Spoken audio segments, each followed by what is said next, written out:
계시록 이제 시작했습니다. 그래서 지난 토요일 날에는 요한계시록이 왜 지금 이 시대에 중요한지 또 그 의미를 우리가 살펴봤습니다. 한마디로 말하면 종말 신앙입니다. 종말 신앙.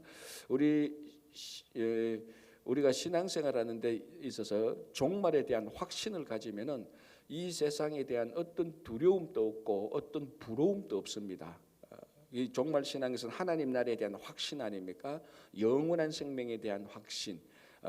이제 그것을 저희들에게 가장 강하게 주는 말씀이 요한계시록이고, 그리고 마지막이 되면은 진리가 다 드러나고, 지금 뭐 억울하고 오해받고 있는 것들이 나중에 마지막이 되면 진리가 다 드러나고, 그리고 또 마지막이 되면은 완전한 승리가 이루어지기 때문에 이 종말을 가지고 우리가 있다는 것은 진리에 대한 확신, 승리에 대한 확신을 가지기 때문에 오늘 하루하루 살 때에 어떠한 어려움과 오해가 있어도 그걸 충분히 견뎌나갈 수 있는 겁니다.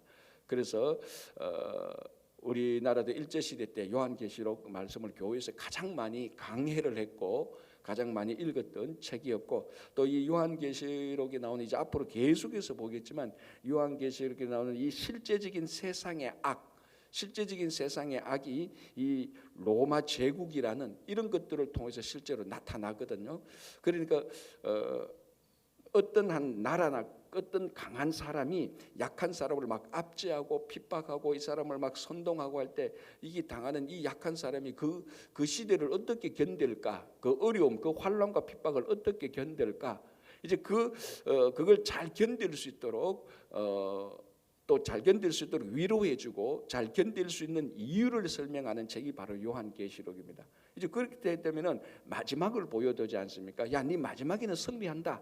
그리고 너 마지막에는 분명히 모든 진리가 드러날 것이다. 그러니까 지금 어렵지만은 참을 수 있다. 이제 그것을 보여주는 겁니다.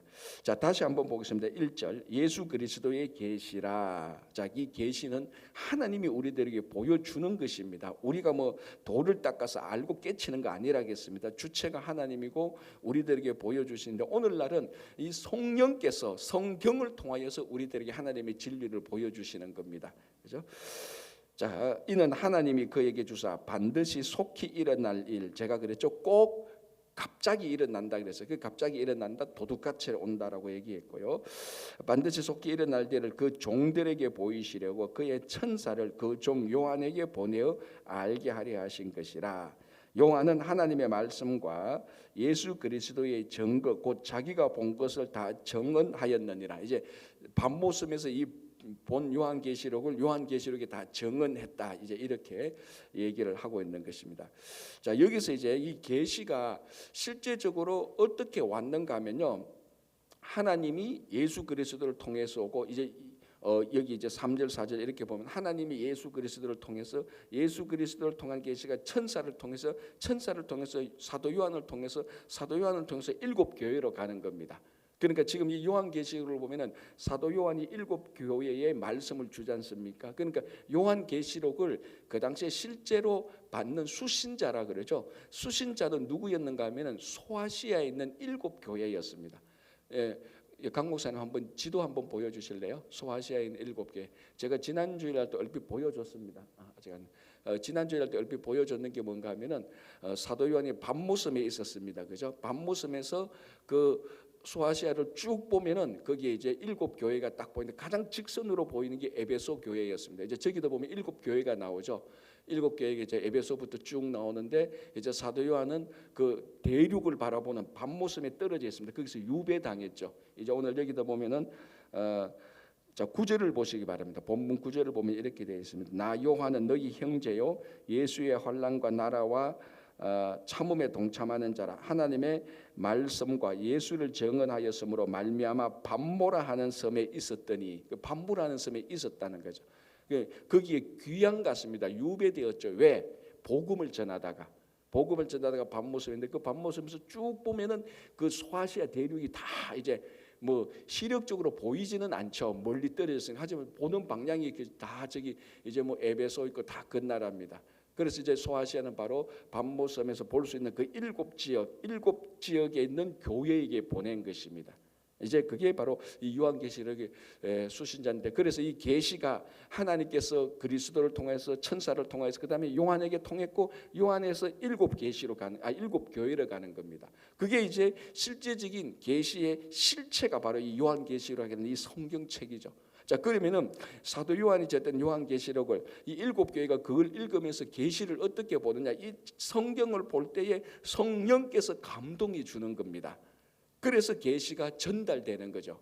자, 이제 여기서 중요한 것은 여전히 일곱 교회라는 의미가 중요합니다. 왜냐하면 저 일곱 교회는 실제적으로 이 요한계시록은 일곱 교회가 회람할 수 있도록, 그러니까 이 일곱 교회에 준 것은 하나를, 이 요한계시록을 전달해서 제일 먼저, 나중에도 보겠지만 에베소 교회가 그 편지를 받아들였습니다. 그리고 에베소 교회가 보고 그 다음에 교회에 또 전달해 주는 겁니다.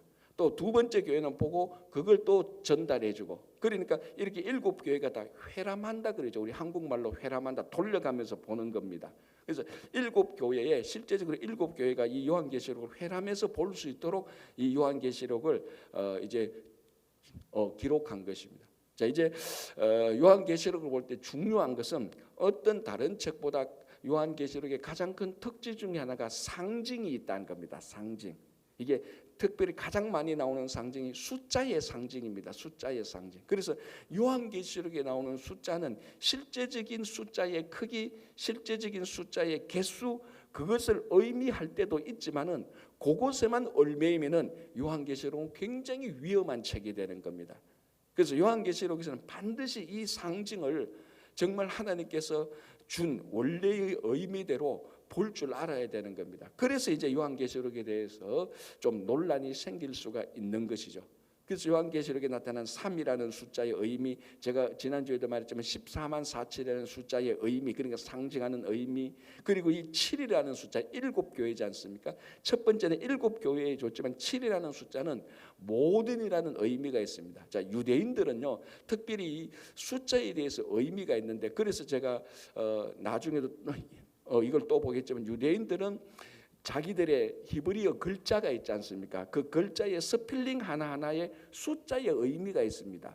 원래 영어 알파벳도 그래요. A는 1이고 B는 2이고 C는 3이고, 그리고 나중 가면은 100이라는 숫자에 해당하는 알파벳이 있어요.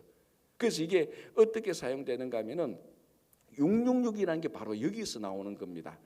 그 666이라는 그 666은 600 더하기 60 더하기 6이지 않습니까? 그럼 6이라는 숫자를 그 히브리에서 찾아내고 60이라는 숫자를 찾아내고 600이라는 숫자를 찾아내서 단어가 딱 나오는 겁니다. 그래서 그 당시에 있는 사람은 666이 누구냐고 숫자만 보면, 히브리 사람들은 숫자만 보면 왜 그 숫자가 단어니까, 또 어떨 때는 단어가 숫자니까. 자, 다윗 있죠. 다윗을 히브리어로 쓰면 다윗의 이 알파벳을 다 합치면 얼마가 나옵니까? 14가 나와요. 그래서 그 마태복음도 14대로 이렇게 나누는 겁니다. 그러니까 요거는 그 이스라엘 사람들의 특별한 면이 있습니다. 그러니까 이 숫자의 특별한 의미, 상징이 있는 겁니다. 그래서 이 일곱 교회의 7이라는 것은 모든, 영어로 all 또는 every라는 뜻이 있습니다. 일곱 교회에 주지만 모든 지구상에 있는 모든 교회에 준다는 그런 의미가 있는 거예요. 그럼 이 요한계시록은 소아시아에 있는 일곱 교회만 딱 읽고, 야, 이걸 우리 한 일곱 교회만 준 거야, 너희들이 읽으면 안 돼. 고린도 교회가 여기 없지 않습니까? 고린도 교회는 읽으면 안 돼. 골로새 교회 읽으면 안 돼. 로마 교회 읽으면 안 돼. 왜냐하면 이 수신자가 이런 교회가 아니거든요. 그런 의미라는 게 아니라는 겁니다. 그러니까 이 요한계시록의 일곱 교회는 그 시대의 모든 교회를 주는 것이, 모든 교회에 주는 것이 맞고, 또 모든 시대의 모든 교회에 주는 게 있습니다. 그런 의미가 있는 겁니다. 일곱 교회에 주는 게. 자, 그렇다면 이 의미를 정확히 우리가 받아들이려면 이 요한계시록은 모든 세대의 모든 교회에 준다. 그럼 이 요한계시록은 오늘날 2023년 12월 달에 있는 친구교회에 주는 편지도 분명히 맞는 것입니다. 모든 시대에, 모든 교회에, 모든 성도에게 주니까 그게 일곱 교회라는 의미가 있는 것입니다. 자, 그러면요, 자, 이제 제가 무슨 얘기를 하는가 하면, 이 요한계시록에 나타난 이 계시는 모든 사람들에게 다 열려 있는 거예요. 모든 교회와 모든 사람들에게 이 계시가 다 열려 있는 겁니다.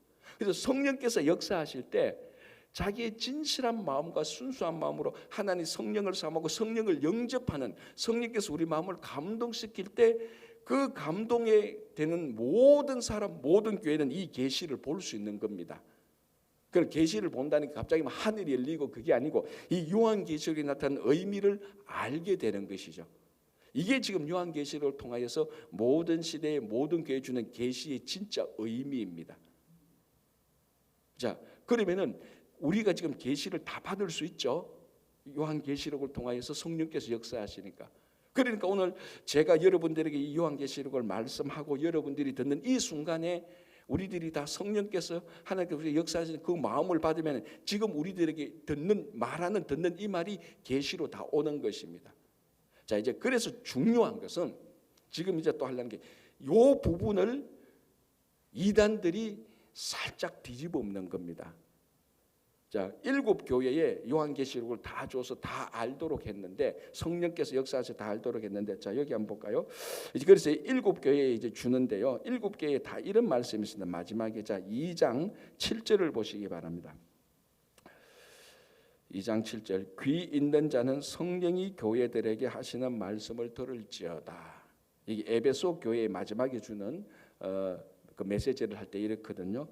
자, 2장 11절 귀 있는 자는 성령이 교회들에게 하시는 말씀을 들을지어다. 이거는 서머나 교회에 주는 메시지입니다. 자, 세 번째 2장 17절 귀 있는 자는 성령이 교회들에게 하시는 말씀을 들을지어다. 이거는 버가모 교회에 주는 말씀이고요. 그리고 2장 29절 귀 있는 자는 성령이 교회들에게 하시는 말씀을 들을지어다. 이거는 어느 교회죠? 두아디라 교회에 주는 것이고요. 그리고 3장 6절 귀 있는 자는 성령이 교회들에게 하시는 말씀을 들을지어다. 이거는 어느 교회에 주는 메시지죠? 4대 교회. 그리고 3장 13절 귀 있는 자는 성령이 교회들에게 하시는 말씀을 들을지어다. 이거는 어느 교회에 주는 메시지죠? 빌라델비아 교회. 그리고 마지막에 3장 22절 귀 있는 자는 성령이 교회들에게 하시는 말씀을 들을지어다. 이거는 어느 교회에 주는 메시지죠? 라오디게아 교회. 그러니까 모든 7교회에 이 말씀을 해놓고 귀 있는 자는 성령이 교회들에게 하시는 말씀을 들을지어다. 그러니까 이 요한계시록의 계시를 귀 있는 자 모든 사람들인데 성령께 하시는 말씀을 듣는 모든 시대의 모든 사람들은 요한계시록의 정언과 이 계시를 듣고 알고 행할 수 있다는 겁니다. 이게 원래 요한계시록이 모든 시대의 모든 사람들에게 준 메시지입니다. 의미고 계시입니다. 그런데 이제 이것을 잘 이제 이렇게 설명하니까 다 이해가 되죠. 이게 원래 우리들에게 주는 계시예요. 그런데 이 계시라는 말이 특별하기 때문에 이제 여기서 이단들이 우후죽순으로 생기는 겁니다. 아니야, 요한계시록은 봐. 요한계시록도 사도 요한에게만 특별히 준 거야. 그래서 하나님께서 이 사도 요한에게 줘서 사도 요한이 교회들에게 말하기 때문에 이거는 그 시대의 사도 요한에게 특별히 준 것처럼 오늘날 이 시대에도 사도 요한 같은 사람들한테 특별히 주고 그 사도 요한과 같은 사람들이 교회에 말할 때 그게 계시가 되는 거야. 정언이 되는 거야. 그렇게 말을 합니다. 누가? 신천지의 이만희가 그런 말을 하는 겁니다. 들어보니까 그럴 것 같죠. 자, 요한계시록을 보니까 이제 이봐, 그종 요한에게 이걸 보냈잖아. 요한계시록을. 이 시대에도 그종 요한과 같은 하나님께서 목자를 찾고 그런 사람에게 이 요한계시록의 진리를 알아서 이 시대의 사도 요한과 같은 사람들에게 이 요한계시록의 특별히 비밀을 알기 위해서 이 사람이 교회에게 하는 말을 다 들어야 돼. 이게 진리야. 그렇게 해서 만든 게 신천지의 무료 성경신학교예요. 1990년대 초에 저는 그때 대구에서 사역했기 때문에 그 갑자기 막 다니는데 제가 아직도 기억나요. 이제 1991년부터 제가 이제 교육 전도사를 했으니까 그때 이제 뭐 중고등학교 청룡 맞는데 갑자기 제가 있는 대구 쪽에 막 무료 성경신학교가 막 나와요. 저도 사실은 처음에 아무것도 몰랐어요. 그래서 저 무료 성경신학교인데 나도 시간이 되면 한번 가볼까라는 생각이 있었어요. 그러니까 저런 데는 어떤 걸 가르치지? 무료라는 말이 일단 필이 딱 꼽히잖아요. 근데 그게 얼마 안 지나고 보니까 그게 바로 신천지에서 무료 성경신학교고 이제 거기 가면서 다 쇠뇌시키는 거예요. 다 지금 요한계시록을 볼 때 저처럼 말하는 게 여러분 잘 오셨습니다. 이제 여기에 온 사람이 특별히 이 시대의 사도 요한과 같은 하나님께서 특별히 선택한 그 목자와 같은 선지자가 그 계시자가 전해주는 요한계시록을 여러분들은 오리지널로 진짜로 듣게 됩니다. 그렇게 사람들을 세뇌시키죠. 그런데 이제 그 당시만 해도 요한계시록을 교회에서 성경 공부를 제대로 하거나 이런 게 잘 없었습니다. 그러니까 뭐 요한계시록 한다 그러니까 막 그게 뭐 열풍이 불고 특별히 청년들한테 열풍이 부는 거예요. 그래서 1990년대 막 2000년 초에는 막 신천지가 막 완전히 번성하게 된 겁니다. 그래서요 거기서 뭐라고 말하는가 하면요, 제가 지난주에 지난 토요일 얘기했다시피 우리 교회 청년 하나도 거기에 빨려 들어가 가지고 제가 못 건졌습니다. 제가 있을 동안은 못 건졌어요. 아니 이미 빨려 들어가고 그 부모가 저한테 말할 때는 이미 거기에 어느 정도 리더가 되어 있더라고요, 그 청년이. 그래서 얘기를 하니까 뭐 안 되더라. 아예 그 제가 있는 교회 담임 목사가 가도 말 안 듣는데, 제가 그때는 뭐 교육 전도사니까 교육 전도사가 가니까 뭐 우습게 여기더라고요. 내가 보는 거 진짜 우스운데 내가 담당하는 교회 청년인데 우습게 여기더라고요. 그래서 이제 그 어머니가 목사가 아니었지, 그 전도사님, 우리 애가 보는 정철이가 보는 책이 이거예요 하면서 요한계시록 신천지에서 준 요한계시록을 제가 읽어봤다는 거예요. 그걸 아직 가지고 있는데 거기에 이렇게 되어 있습니다. 읽어드릴게요. 이 21페이지 보면 이렇게 되어 있습니다. 사도 요한이 보고 기록한 계시록은 예언서요, 이 예언이 실상으로 이룰 때에는, 자, 잘 들으십시오. 사도 요한께긴 목자가 계시록 전장의 사건을 먼저 보고 듣고 지시에 의해 우리에게 알리게 된다. 여기에 사도 요한께긴 목자, 요즘 누구라고 말은 안 해요. 그런 사람이 있다는 거예요. 그리고 22페이지 보면 이렇게 또 나옵니다. 예수께서 보내주신 사도 요한께긴 목자는 성경 66권의 선지자들과 같이 사람에게서 배우고 받은 목자가 아니요 직접 신의 계시를 받은 목자다. 이게 굉장히 위험한 말이에요. 자, 사도 요한께긴 목자는 사람에게 배운 게 아니다. 하나님한테 직접 계시를 받은 거다. 이게 이제 막강한 파워. 자, 이게 뭘 의미하는 겁니까? 신학교에서 교수한테 배운 기존의 신학생들이나 목사들은 다 거짓이다. 이 사람들은 하나님으로부터 직접 계시를 받은 사람이 아니다. 직접 계시를 받아야 된다. 요한처럼. 사도 요한이 밤모섬에 있는데 하나님께서 사도 요한에게 요한계시록을 보여준 것처럼 이 시대의 사도 요한께는 목자에게 직접 계시를 받은 이 사람이 요한계시록을 풀어야 되지, 뭐 신학교 가가지고 사람들한테 공부를 하고 뭐 풀고 마태복음은 누가 썼고 마태가 썼고 이 본문 이 말씀 그런 거 다 필요 없다. 하나님한테 직접 받은 계시 받은 사람이 이 요한계시록을 풀어야 그게 진짜다. 요 말인 거예요. 그래서 요 말에는 기존 교회와 기존 목사를 다 가짜라고 보는 거예요. 여러분 그게 여러분 주변에서도 보면서요, 이런 사람들은 참 99% 가짜고요. 1%는 열려 있지만은 직접 계시를 받았다는 사람은 참 조심하셔야 됩니다. 직접 계시를 받았다는. 자, 직접 계시가 이게 어떤가 하면은 성경이 기록되기 전에는 하나님의 말씀을 이 땅에 전해 줄 수가 없습니다. 말씀이 없으니까. 그러니까 하나님께서 선지자를 통해서 직접 말씀하셨어요. 환상이나 꿈 같은 것을 직접 말씀하셨어요. 직접 계시가 없다는 게 아니에요. 지금도 없다는 건 아니에요. 지금도 하나님께서 특별한 경우에 특별한 상황에서 특별한 사람에게 특별한 일을 하기 위해서 직접 계시를 할 수 있다는 것은 분명합니다. 그러나 이 성경에 기록되기 전하고 성경이 기록된 후에 하나님의 직접 계시는 역사적으로 그렇습니다. 하나님께서 직접 계시를 할 이유가 거의 없었습니다. 왜? 이 말씀을 통하여서 선지자들이 했던 말씀을 통하여서 우리들에게 언제나 성경을 보면은 하나님의 말씀을 만날 수 있습니다. 그때는 성경이 없었어요. 그러니까 선지자를 통해서 직접 계시를 할 수밖에 없었지 않습니까? 근데 지금은 성경이 있습니다. 하나님께서 이 성경을 읽는 자에게 성령께서 늘 우리와 함께하는 성령께서 성경을 읽을 때 우리를 다 감동시키는 거예요. 그러니까 이게 어떻게 보면 직접 계시를 받은 선지자가 우리들에게 말하는 것보다 훨씬 더 직접 계시죠. 성경이. 그렇지 않습니까? 우리들이 언제나 성경을 펴면은 성령께서 역사하셔서 언제나 이 하나님의 음성을 듣는 거예요. 옛날에는 선지자가 찾아와야, 선지자가 말을 해야 직접 계시를 듣는 겁니다. 그런데 지금은 그럴 필요가 없습니다. 선지자가 올 필요가 없죠. 왜? 성령께서 이 성경을 통하여서 말씀을 해주니까. 그러니까 이 성경이 직접 계십니다. 굳이 말하자면. 그런데 이 성경을 아까 말한 것처럼 직접 계시를 받은 이 사도 요한계시록 목자가 사람에게서 배운 게 아니에요. 이 말이 굉장히 위험한, 사람에게서 배운 것이 아니에요. 그러면서 자기들도 신학교 만들어서 사람에서 배우도록 하는 게 자기들도. 그리고 웃기는 짬뽕이에요, 이게 이단들이. 그러면은 진짜로 자기 말대로 하면 거기 온 사람 다 직접 계시 받도록 다 해야 되는 거예요. 그래야 그게 맞잖아요. 그러니까 뭐 모순 덩어리예요. 그래서 여기서 이제 얘기한 게 바로 이겁니다. 이 계시라는 뜻. 그리고 여기서 사도 요한이 다 정언했다는 이 정언. 이 정언은 요한계시록에 나타나는 것. 이것을 아는 것은 성령께서 우리를 감동시켜서 아는 것이지, 뭐 직접 계시를 받은 뭐 어떤 단체, 일반 특별한 단체 가서 되는 게 아니에요. 왜냐하면 이 요한계시록은 특별한 단체에 준 게 아닙니다. 모든 시대의 모든 교회에 다 준 거예요. 자, 요 정도까지 하고요. 뭐 또 그 책 읽어보니 이런 말투가 계속 나와요. 그거 읽으려면 뭐 책 한 권 다 읽어야 되는 거. 요 정도만 제가 자 보고요. 3절 보겠습니다.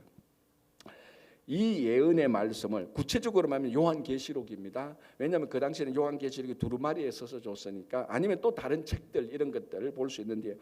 여기서는 일단 요한계시록이죠. 이 예언의 말씀을 읽는 자와 듣는 자와 그 가운데에 기록한 것을 지키는 자는 복이 있나니 때가 가까웁니다. 자, 요한계시록 앞으로 계속해서 복이 있나니 이런 내용들이 나옵니다. 첫 번째 복이 나옵니다. 첫 번째 복이 어떤 사람이 복이 있다고요? 요한계시록에 이 말씀을 읽는 자와 듣는 자와 행하는 자가 복이 있습니다. 자, 이게 무슨 말이겠어요? 그 당시는 회당에 들어가면은, 자, 회당에 들어가면은 오늘날은 우리가 성경이 뭐 다 있는 것이 아니고, 성경 있는 정도가 아니고 셀폰에 다 들어가 있고 교회 오면은 스크린을 통해서 본문이 쫙 나옵니다. 그러니까 이 시대에 오늘날하고 그 당시 회당하고 생각하면 이 본문을 알 수 없습니다. 그 당시는 각자가 성경, 그래 두루마리로 된 성경이 일반인들은 없어요. 가지고 있을 수가 없죠. 인쇄물도 없고 뭐 출판물도 없었으니까. 그러나 회당, 이 시대의 유대인 회당에 가면은 이사야 두루마리가 있고 시편 두루마리들이 다 있습니다. 그러니까 구약이죠. 주로 구약이죠. 이때는 아직 요한계시록이 기록될 때마다 신약 성경이 완전히 다 기록되지 않았으니까. 그러니까 그 당시 유대인 회당에 가면 구약 성경 선지자들이 했던 말씀을 기록한 책들이 있어요. 그래서 회당에 가면 오늘 우리말로 하면 설교자 또는 인도자가 회당에 있는 그 두루마기를 읽습니다. 그러면 회당에 참여한 사람은 그 말씀을 듣잖아요, 그죠? 바로 그겁니다. 이 회당의 말씀, 회당에 가면 읽는 자와 여러분 듣는 자가 복이 있다는 겁니다. 그리고 이 말씀을 일상 속에 들어가서 행하는 자가 복이 있다는 겁니다. 그런 의미입니다. 가장 실제적으로 말하자면. 그래서 이걸 오늘날 우리 시대로 말하면 이 성경 말씀을 읽고 듣고 우리 삶 속에서 실천하는 자가 복이 있다는 겁니다. 그러니까 어떻게 보면 지극히 평범한 내용이에요. 지극히 우리 신앙의 상식적인 것을 말합니다. 하나님의 말씀을 읽고 묵상하고 이 말씀을 듣고 그리고 행하는 자가 복이 있다. 그게 실제적으로는 회당에서 회당장 또는 뭐 그 회당에 온 특별한 이제 게스트, 그 말씀을 증거할 게스트 이런 사람들이 읽고 듣고 나가서 행하는 사람. 그럼 오늘날 보면은 우리 모두 다예요. 그래 우리 모두 다에게 복이 있는 겁니다. 단 세상의 책이 아니고 하나님의 말씀을 말하는 겁니다. 그래서 이 말씀을 증거하는 자와 듣는 자와 행하는 자가 복이 있다는. 근데 이제 요한계시록 그 계속해서 신천지 말하면은 누가 복이 있는가 하면 자기들의 단체. 그래서 그 사람들의 단체를 제가 지난 토요일 말했지만 정거장막이라고 말을 했습니다. 거기 요한계시록 15장에 보면 하늘의 정거장막, 거기 이제 순교자들이 올라가고 이제 하나님 예수를 믿는 사람들이 모이는 곳이 나오는데 그걸 이 땅에서 실현된 곳이 원래는 신천지 정거장막이어서 원래 이름이 교회라는 말이 없었어요. 원래는. 근데 언제부턴가 교회라는 말의 이름을 쑥 넣어가지고 세상 사람은 신천지 교회나 기존 교회가 똑같은 교회로 알고 있는 거죠. 그래서 한국 교회가 막 오해를 받는 거예요. 특히 코비드 때문에 그 신천지 집단 그 사람들이 코비드를 확 확산시키지 않습니까? 그 세상 사람들은 즉 교회 모이는 사람들, 신천지 교회 모이는 사람들에서 기존 교회들도 다 바가지로 오해받아서 욕을 얻어먹었다. 그래서 자기들이 있는 정거장막에 있는 사람들, 정거장막에 와서 이만희가 말하는 그 계시를 듣는 사람, 그 사람들이 복이 있다 말합니다. 그 사람들은. 얼마나 왜곡되고 폐쇄적인 공동체입니까? 그게 아니에요. 모든 시대의 모든 교회에서 하나님의 말씀을 읽고 듣고 행하는 자가 복이 있는 것입니다. 그게 요한계시록은 첫 번째 복입니다. 그렇죠? 자, 4절 보겠습니다.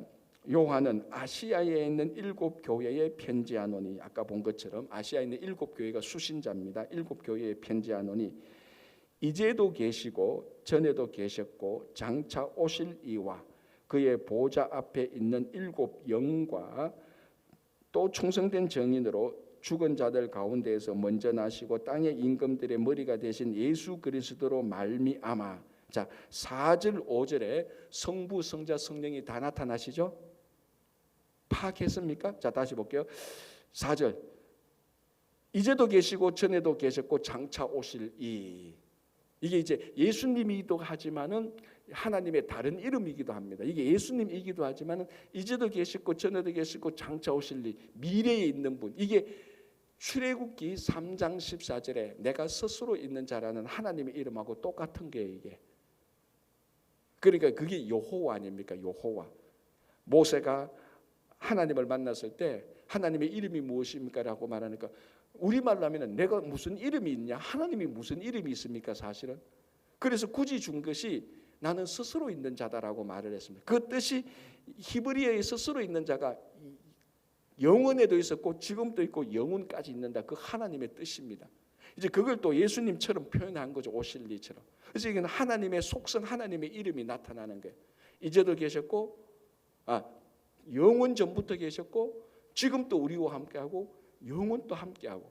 이게 시간적으로 순서이기도 하지만은 동시적으로 함께하기도 하는 겁니다. 그러니까 이 시간은 오늘날 3차원에 있는 우리 시간하고는 비교할 수가 없는 거죠. 자, 여기서 이제 요한계시록을 받는 7 교회의 그 당시 수신자들의 상황이 어떤가 하면요. 이중적으로 핍박을 받고 있었어요. 이중적인 핍박. 첫 번째는 같은 동족 유대인들로부터 예수를 믿지 않는 유대인들이 예수를 믿는 유대인들이나 이방인들을 막 핍박했다고. 특히 예수를 믿는 유대인들을 많이 핍박했죠. 그리고 로마 제국의 핍박 속에 있었죠. 이제 앞으로 7 교회를 보면은 그 7 교회에 있는 많은 성도들이 굉장히 많은 환난과 핍박을 당하고 있었던 것입니다. 그래서 이 사람들한테 괜찮아. 종말이 오면 예수님께서 다시 오시면은 너희들이 승리할 거야. 너희들이 참된 진리가 드러날 거야. 힘을 내. 곧 예수님께서 오실 거야. 그래서 요한계시록이 전해질 때 인사가 뭐라고요? 마라나타. 주 예수의 오십시오. 그게 요한계시록 마지막에 나오는 겁니다. 그러니까 마라나타 하면서 견디는 겁니다. 억지로 견디는 게 아니고 확신을 가지고 견디는 거죠. 우리는 반드시 승리한다. 그리고 우리가 지금 이렇게 핍박당하는 건 우리가 죄를 저질러서 핍박당하는 게 아니고 복음대로 살기 때문에 억울하게 핍박당한다. 이건 마지막에 되면 일어날 다 알게 될 거다. 이게 힘을 주는 게 요한계시록입니다. 자, 이제 그러면서 이 환난과 핍박당하는 상황하고 하나님의 이름하고 무슨 상관이 있냐는 겁니다. 이게 이제도 전에도 계셨고 지금도 계시고 앞으로도 함께하게. 이게 고난 당하는 자라고 이런 의미도 있습니다. 전에도 계셨고 그 전에도 하나님께서는 너희들과 함께 고난을 당했던 사람이에요. 너희들과 함께 고난을 당했던 것. 이제는 고난 당하는 너희들과 또 함께 있다고 장차 오실 나중은 뭡니까? 그 고난을 하나님께서 끝장낼 거라는 겁니다. 그러니까 하나님은 과거에 고난을 당하셨고 하나님 예수님은 고난을 당하셨고 그리고 우리 고난을 아시는 분이에요. 그리고 지금은 우리 고난을 아니까 위로하는 거예요. 우리도 함께 하니까 성령께서 역사하시는 거와 마찬가지죠. 그리고 마지막에는 뭡니까? 이 고난을 끝장낼 거다라는 겁니다. 그래서 이제 전에도 계셨고 우리와 함께 고난을 당했고 이제도 계시고 우리 고난을 이해하시고 고난을 당했기 때문에 이해하시고 우리를 위로하시고 마지막에는 이 고난을 다 정복하실 것이다. 라는 그런 환난 당하는 자에게 메시지를 주는 겁니다. 자, 그 다음에 그의 보좌 앞에 있는 7 영. 자, 7 영은 감 잡히죠? 이 성령입니다. 성령. 여기 요한계시록 다른 데도 보면 7영이 나오는데 특별하게 이제 이 7영이 7이라는 숫자가 또 아까 7교회처럼 온전한 영, 모든 사람들에게 계시해 주는 영, 그런 의미가 또 있는 겁니다. 이 7영은 스가랴 4장을 보면은 7등잔이 나오고 이 7등잔은 온 세상을 두루 살피는 하나님의 눈이다, 하나님의 영이다, 이런 의미가 있습니다. 그래서 이 7영은 바로 성령으로 보는, 그리고 모든 것을 살피고 있는, 모든 곳에 있는, 모든 곳을 살피고 있는 하나님의 영, 그렇게 이제 보면은 가장 정확한 거죠. 자, 그러니까 여호와의 이름이 나오고 7영 성령이 나오고, 자, 그다음에 보십시오. 5절에 또 충성된 정인으로 죽은 자들 가운데서 먼저 나시고 땅의 임금들의 머리가 되신 예수 그리스도로, 이제 예수님이 나오죠. 하나님의 이름이 나오고 7영 성령이 나오고 예수님이 나옵니다. 삼위일체의 모습이 그대로 나타나는 것이죠. 자, 그런데 이제 예수님에 대해서 뭐라고 말하는 건 첫 번째 충성된 정인이라고 말합니다. 5절에 충성된 정인. 예수님만큼 하나님과 하나님 나라에서 완벽하게 충성하게 정거한 사람은 아무도 없습니다. 왜? 예수님 스스로가 성부 하나님이에요. 그리고 예수를 보면은 하나님을 완벽하게 볼 수 있는 겁니다. 그리고 예수님의 삶을 보면은 하나님의 사랑이 완벽하게 드러난 거예요. 예수님의 이 땅의 사역과 예수님의 죽음과 부활을 보면은 하나님의 능력이 확실하게 드러나는 거예요. 그리고 예수님의 삶과 예수님의 사역을 보면은 우리 눈에 보이지 않는 영원한 하나님을 우리가 다 볼 수 있는 겁니다. 그래서 우리가 하나님을 알 수 있는, 하나님을 볼 수 있는 방법은 성경을 통해서 알 수 있고요. 예수 그리스도의 삶과 예수 그리스도의 말씀을 들어보면은 하나님이 어떤 분인가 해서 우리가 알 수 있는 겁니다. 그 예수님이 완벽하게 정인이죠. 하나님에 대한 정인. 자기 자신이 완벽하게 하나님이니까 자기 자신이 완벽하게 드러내는 거죠. 자, 그리고 이 정인이라는 말 속에 우리가 이제 여러분 옛날에 많이 들었습니다. 이 정인이라는 말이 이제 마르토, 영어로 마르토가 뭐냐면 순교 아닙니까? 순교. 정인이라는 뜻은 원래 고난을 당하고 순교한다는 의미 자체가 들어있습니다. 이 단어 자체. 그래서 여러분 우리도 그 법정 드라마나 이런 거 보면은 상황이 위태롭게 할 때 그 상황에서 자기가 보고 겪은 것을 증거하러 가려면 법정에 법정에 나가서 그 정인 역할을 하면은 또 반대편에서 막 우리를 죽이려고 막 협박도 하고 회유도 하고 그렇지 않습니까?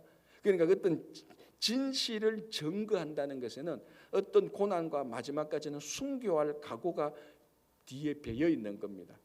그래서 예수님은 예수 그리스도의 사랑을 완벽하게 증거하기 위해서 자기 자신이 십자가에 그냥 돌아가셨습니다.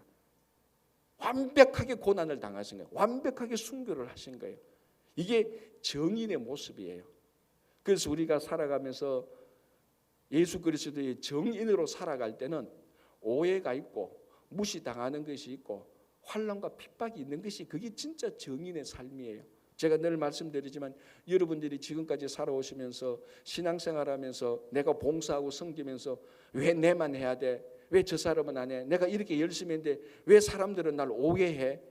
확인도 안 하고 그런 일들이 있어야 그게 진짜 여러분들이 진실되게 하나님께 사역으로 예수 그리스도를 증거한 거예요. 그러니까 우리가 주님을 섬기다가 억울한 일을 당하고 오해당하고 막 불편하고 있는 것, 이게 정상이고 이게 있어야 진짜 사역이고 진짜 정인입니다. 예수 그리스도의 정인. 왜? 정인이라는 말 자체가 그걸 의미하니까. 그런데 예수 그리스도를 정인하고 사역하는데 한 번도 나는 오해받은 적이 없어. 난 한 번도 불편하고 힘든 적이 없어.